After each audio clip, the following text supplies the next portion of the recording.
So Thanks. Thanks, Joe. Hello, everyone. You can hear me fine, right? Just checking. yeah. Okay, great. Thank you so much for joining us. I'll introduce the study briefly and take you through, walk you through some of the findings before handing it over to Joe. So the background for the study really is the mandate for this study was provided to us by the board when it approved the work plan for the IEU at the 24th meeting. The aims of the study were really straightforward. Three aims.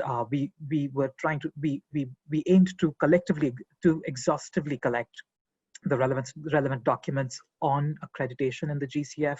Then we then critically appraise the evidence in those documents, and then finally synthesize the evidence that we found credible. So essentially, this was a desk-based study. Joe, next, please. This was a desk-based study and the documents, the kinds of documents we considered were board decisions and board documents, but also the IEU evaluations we've done in the past, as well as peer-reviewed literature and other literature, including reports from the Secretariat and others. The IEU Data Lab provided support to the study as well. The cutoff date for the data that we considered was at the end of B25, so that was March of this year. We also interviewed 44 respondents, including some of you, as well as members of the board, Secretariat, the accreditation panel, independent units, entities, and some of you, as I said. So that's the background.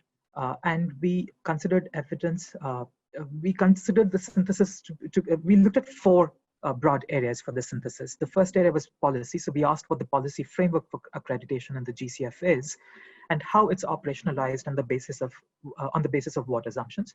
In the second area, we looked at the process of accreditation itself, how long it takes and what are some of the challenges in the process. In the third synthesis area, we looked at the portfolio of accredited entities and its status. And we also wanted to assess whether it builds capacity and how entities align their own portfolio with that of the GCF. And finally, we projected to the future and looked at the results. And Joe will walk you through the last two areas. I'll walk you through some of the findings of the first two areas. So first, we looked at the policy framework on accreditation. So the mandate for accreditation comes from the governing instrument itself. The governing instrument provides that accreditation, that access to GCF resources will be through accredited entities. It also provided and requested the board to oversee and manage the process of accreditation. This was operationalized in the GCF business model where accredited entities are responsible for design, delivery, management, implementation and supervision and oversight and evaluations of GCF investments, while also meeting the standards and safeguards that the GCF has established. We also found that a lot of this operationalization, as well as in operationalizing accreditation, the board, as well as the transitional committee, based their decisions on the experience of other multilateral agencies at that time. Although the mandate and the nature of GCF overall can be quite different from its other competitors. For the governance of accreditation, the board has established an accreditation committee. The accreditation committee consists of 6 board members, but in the year 2020, a 6th member was not nominated and the committee was not fully functional. In a limited distribution document, the committee has been ranked low on effectiveness, efficiency, and suitability. The board also established an accreditation panel, which is an independent panel to provide expert assessments to the board, but it has limited interaction with the board, although it reports to the board. We also found that the assessment of the accreditation panel is technical, but does not directly correspond to this GCF strategic vision. We also, although in the framework, the panel can recommend not accrediting an entity, but we found no case where a negative recommendation was made to the board or the reporting of barriers barriers to accreditation that was made to the board. Coming to accreditation strategy. So there is no accreditation strategy in the GCF currently. And there has been an effort in the GCF to establish an optimum portfolio of accredited entities. But there is a circularity. Without a clear strategic vision, it's not possible to establish what the optimum portfolio will look like. So there's a certain circularity in that effort. And we found that an optimum portfolio cannot be established.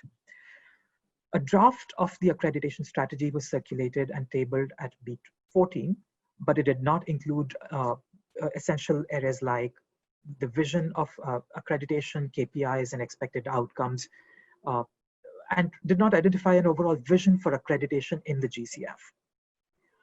A review of the accreditation framework was started at B18, but it has not been adopted yet. But overall, we find that accreditation in the GCF is based on a number of assumptions. So if you look at the logic model of accreditation in the GCF, there are a number of assumptions. But many of these assumptions are not necessarily based on evidence that we found. For instance, that there's an assumption that a large number of accredited entities is better, that direct access entities enable country ownership, and that countries will prefer several direct access entities over single entities. Another assumption is that international entities are able and willing to support capacity development of direct access entities. Yet another assumption is that private sector entities will mobilize the private sector, and that accreditation as an exercise is needed and sufficient to identify all relevant risks. We found these were some of the key assumptions, but there are others that you'll find in the report that we did not find were supported by evidence necessarily that we came across. We also found that accreditation has been given a variety of mandates in the GCF documents. For instance, of course, paradigm shift is a mandate for the GCF, but also it's supposed to be flexible while maintaining a high and multiple standards that the GCF has adopted, country ownership and private sector involvement, capacity building, etc. We found that many of these mandates can have internal tensions, and therefore we're thinking about, in the report, we're talking about making this mandate slightly more lean so that accreditation can achieve its mandates. Next, I'll walk you through some of the findings on the process. So GCF has established a 3-stage process for accreditation that's been adopted by the board. We found that there were 97 accredited entities at the end of B25, and it took them a median of 521 days to go through accreditation, to go through board accreditation. This hasn't changed significantly since the findings of the FPR last year.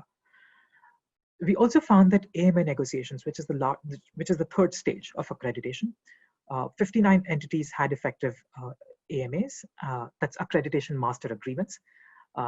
Apologies, and it took a median of 592 days from board accreditation to AMA effectiveness for the 59 entities that have it. The process of accreditation now. Different reports on accreditation have identified multiple causes for delays, and we found that there was no single cause for delays in this literature. But there were 4 different kinds of causes, really. The first related to the design of the process. For instance, a large number of documentation, of large amounts of documentation required, or duplication between the various stages. The second kind of cause related to the implementation of the process itself. For instance, insufficient guidelines from the Secretariat, inflexibility of the Secretariat or the panel. The third kind related to the capacities of the entities themselves. For instance, many entities misunderstood the guidance provided, or were slow in communication themselves, or found it difficult to align with GCF policies. And the fourth related to legal negotiations. And we'll go into this in a bit more detail. For instance, many entities found it difficult to fulfill some of the conditions. And we find that legal negotiations, so legal negotiations are denoted by the dark green block, dark green on the left on this graph. Sorry, on the graph that you see on the left of your screen, they're denoted by the dark green. Legal negotiations are lengthier for entities with higher risk categories. They're also lengthier for international entities. And many causes were identified for why legal negotiations are lengthy for these kinds of entities. And these could be caused by non-compliance with GCF policies. For instance, GCF is known to have high standards in many policy areas, and many entities were not able to comply with many of these standards directly. In some cases, many reports also identified that negotiations can restart once board accreditation is completed. Now I'll hand it back to Joe to walk you through some of the other areas of findings.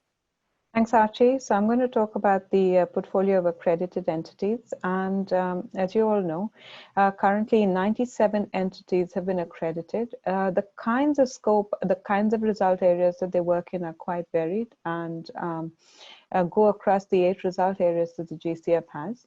However, the portfolio is quite skewed.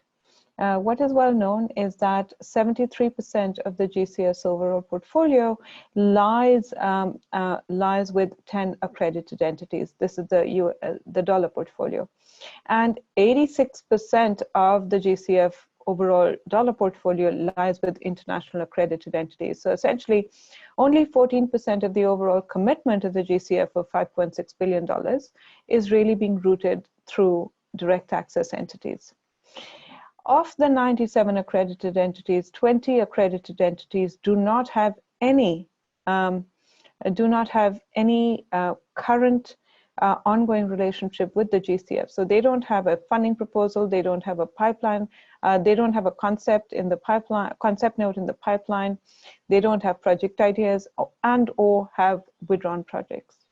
So that also gives us a little bit of cause for pause, because accreditation, like Archie said, on a median takes 521 days for an agency to essentially get through the first stage, or when they essentially get into the online accreditation system, to being then accredited by the board. And that is a pretty long period of time. And then after that, to not have something be submitted to the GCF points to something larger in our view. We then, Archie spoke about the large number of goals that the accreditation function seem to have. This could be transformational change. It could be creating a portfolio that is diverse, creating a portfolio that has requisite emphasis on direct access entities, capacity building, getting entities ready for GCF, getting entities ready for climate, etc., etc. And depending on who you speak to, there are different things that accreditation is supposed to do for the overall theory of change of the GCF. So here we're looking at capacity building. And we found that accreditation so far, the whole overall process, has not been effective in assessing accredited entity capacities. And it has not been a sufficient means for systematically or systemically increasing direct access and capacities. And this is important because accreditation for many is a way to increase the capacity of these institutions. Now, of course, there is anecdotal evidence that in some cases, especially direct access entities have benefited from, say, developing a gender policy, which also then makes them ready and available for other financial institutions, or thinking about SIA, or thinking about how to enhance their own fiduciary capabilities. But just to clarify, a lot of this information is anecdotal. I think we can count on our hands, on our 2 hands, as to the number of institutions that have reported this overall enhancement in their capacities. But overall, we find that there's no systematic aggregate increase in capacity of accredited entities, and most of them point to how onerous the process is. The reporting by accredited entities on capacity building is also insufficient for us to understand as to whether the GCF process itself is helping to create this capacity. One other requirement for international accredited entities is that they build the capacity of direct access entities. What we found is that, one, there's insufficient reporting. Second, there's no way for the GCF to really enforce this. And third, there is no systematic way to follow up and to ensure that this actually occurs, because there are no incentives built in the system, in the accreditation system or in the GCF system, to ensure that this occurs. Now, again, going back to this overall question of, lots of mandates for the accreditation function. One of the other underlying assumptions of accreditation, and definitely one of the goals, one of the many goals stated for the accreditation function, is that this will lead to a shift in the accredited entity's own portfolios in terms of making them more climate compatible, climate positive. This was requested, so a shift in the accredited entities' own portfolio, so those that are not GCF funded. This was requested at a decision at B14. We found that the accreditation unit within the Secretariat has not really analyzed this shift in the accreditation entity portfolio itself. Really, for many reasons, there's currently no incentive for many entities that are working with GCF to shift their own portfolios or even to measure a shift. So like I said, the reporting requirements on how to even indicate that a shift like this may have occurred in their own non-GCF portfolios are non-existent. But interestingly, so Temur Beck actually did this very nice analysis of looking at selected international accredited entities that were all accredited in 2015.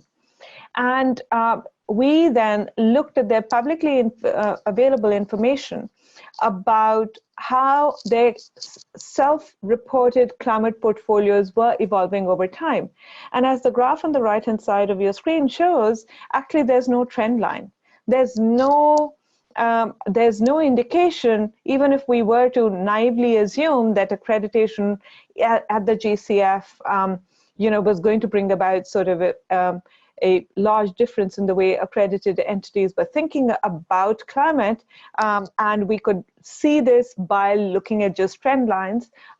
We actually see no shift or no systematic pattern in the overall portfolios of the GCF. One of the many reasons for this, I beg your pardon, in the overall portfolios of the accredited entities are listed here. Now, one of the many reasons out there for this, one of them is also that it's very difficult to define what a climate portfolio is.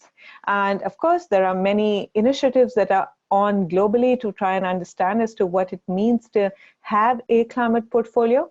But one of the spaces that we think that the GCF could also help to play a very important role is, given that this is required, and this would be definitely a huge contribution, GCF could contribute to a paradigm shift in this, and needs to be contributing to a paradigm shift in this space. It does need to define what a climate portfolio looks like. So this represents an opportunity also for the GCF. And the last part of our analysis really looks at projections and results. So we looked at accreditation and country ownership. Now, one of the key things that we also found in our evaluation of country ownership that I think most of you have attended at least a webinar on, but have hopefully also know that we produced it end of last year, and it was supposed to come to the board last year and then again this year, but has not yet, is that GCF has not defined what country ownership means. We've separately argued that there is a huge opportunity again for the GCF to do this in a very different way to ensure that there is participation at different levels from within countries that is done differently, a chance for GCF to do this differently from how other multilateral institutions do it. But what that has essentially meant is that currently when we are looking at the portfolio of direct access entities as well as the countries that are working with GCF, we find that small island developing states and vulnerable countries, so LDCs in Africa, have a limited number of direct access entities. So let me just point this part out. So direct access entities can be either national or can be regional. But we basically find that they have fairly few national direct access entities. Direct access entities can be important for country ownership, but as we've argued elsewhere as well, they're not the only way to ensure country ownership. And therefore, we find that the emphasis within accreditation to constantly pursue direct access entities is although well-meaning, has not really yielded the sorts of results that we would have liked to have seen. So for example, in the 97 accredited entities that we have, that the GCF has, half of them are direct access entities, but only 8, I think, correct me, 8 of them, Archie, or some or 10 of them, 10 direct access entities have projects in the overall portfolio. So this is really important because it essentially means that many of these direct access entities are entering the GCF system, are getting accredited, and after long periods of time, but are just not accessing the GCF system subsequently. We find that 22 countries currently do not have direct access entities, either current, so available, or in the pipeline, but do have projects. So what does this mean? It's essentially that, you know, some countries have multiple and unsuccessful direct access nominations. Others have no direct access entities, but still do have active funded proposals. This mapping of direct access to country ownership is not one-to-one, is basically the main idea that we want to draw from here. And the second idea is that although direct access entities are making their way through into being accredited, what is clear is that there is a greater amount of support that is required post board accreditation for many of these direct access entities to then follow through with what may have been their erstwhile ambitions. Okay, so looking forward, one of the things that we also did was to look at GCF1, so the updated strategic plan that the Secretariat has brought forward to the board, and we looked at almost all versions of it. But the version that we look at here is essentially the one that was also discussed in Liberia. And we found that accreditation related gaps, including the absence of vision, the absence of objectives, the overall performance indicators, etc., other than an increased share of direct access entities, which, as we've argued previously, has not really yielded results in the way that we would have liked to have seen, are not included in the updated strategic plan for GCF1. What is included is this idea that direct access entities there should be an increased share of direct access entities in the overall portfolio of entities. But the IEU and one of our colleagues did this projection, and we found that even if GCF was to double the amount of resources that are being allocated to direct access entities in this 4-year period, in the 2023 period, this will only lead to direct access entities getting 25% of the overall committed resources from GCF. So if the overall committed resources from GCF were $7 billion in the initial replenishment period, and then approximately $9 billion now, that's a total of $16 billion. And even if GCF was to double the amount of resources being committed to direct access entities in this replenishment period, overall direct access entities would only account for 25% of the overall dollar portfolio. Then we also looked at project-specific, the accreditation approach that, as you may know, has been approved by the board, but many of the modalities have been essentially, the discussion around these modalities have been essentially suspended.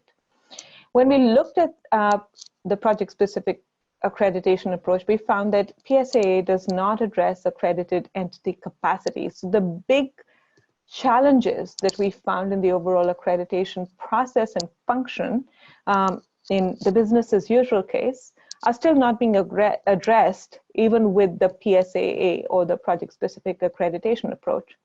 It also ignores the fact that many of GCF's own projects in its overall portfolio are supply driven. That is, they are driven by the entities coming to GCF with their projects, but there's no there's very little space for, or there's been very little effort so far spent by GCF trying to go and attract projects that might fit into the overall mandate of climate rationale, for example.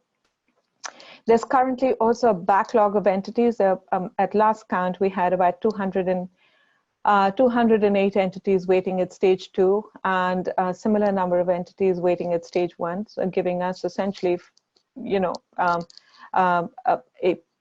and knowing that only 25 entities are getting processed every year, that would take us about 8 years to get through just the number of entities that we have currently. This PSA does not address that backlog as well. And it does not address the overall challenges that we still recognize with respect to due diligence, as well as risk management. And in the report, we essentially outline the fact that a lot of the risk management work is punted across to the next stage. So during the funding proposal stage, rather than taken on during the accreditation process. So we come to our recommendations. So we have, on the strategic side, we're recommending a couple of things. First, we're asking the board to think about adopting an accreditation strategy that explicitly clarifies the role of accreditation in GCF and its overall theory of change,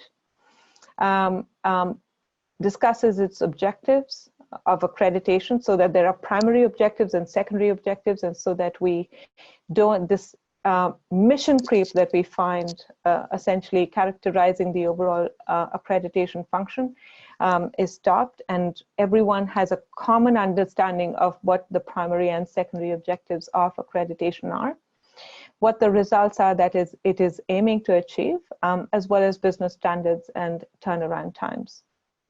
We're also arguing that it's important to strengthen accreditation governance, and accreditation governance includes all three components. So the accreditation subcommittee of the board, the accreditation panel, as well as the accreditation unit, which is currently within the Secretariat and is essentially responsible for shepherding through all of the accreditation applications. And we're also recommending a full evaluation of accreditation. I think an important caveat that does bear repeating, although Archie said it as well, is that what we've done here is a synthesis. It's not a full evaluation. And we've synthesized, so in the critical appraisal stage, what we did was we brought together exhaustively all of the documents, and we appraised them for bias, for coverage, for relevance. So are they biased or not? Do they have sufficient evidence to inform their recommendations? And are they relevant to the decisions that they are, or recommendations that they are making?